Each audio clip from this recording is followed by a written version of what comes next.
And thanks for joining us tonight. While last week's chilly temperatures may be far from our mind now that it's warmed up, the Madison Fire Department wants you to think about your plumbing when it does get cold again after responding to dozens of burst pipes in just the last few days. Armand Rahman has more. Armand?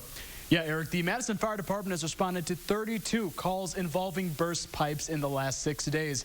They are only on scene to reset sprinklers and ensure water doesn't get to electrical equipment and start a fire. So they want to get the word out because there's not much help someone can get once it happens. For an agency that mostly deals with lots of flames, Madison Fire officials are alarmed by the amount of calls involving lots of water they've responded to this week.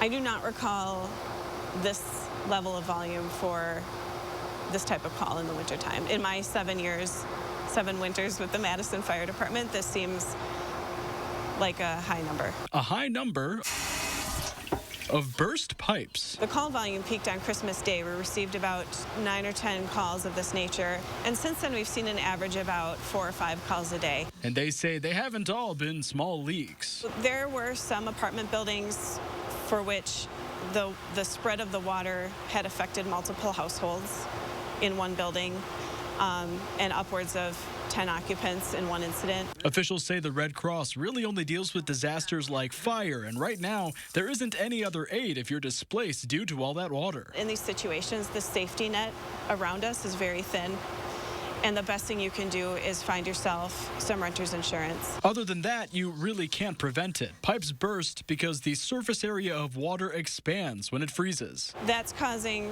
pressure to be put on the pipe and on the joints within the pipe. When it thaws out now, then there's been a crack, perhaps, and a break. But some things you can do in the cold is keep the cabinet in front of your pipes open to circulate warm air and keep the thermostat at 55 to 60 degrees when away. The average occupant doesn't necessarily know that there's a problem until it happens. Another tip fire officials say people don't think about: check the batteries in your thermostat, because if it dies, your furnace won't switch on when needed.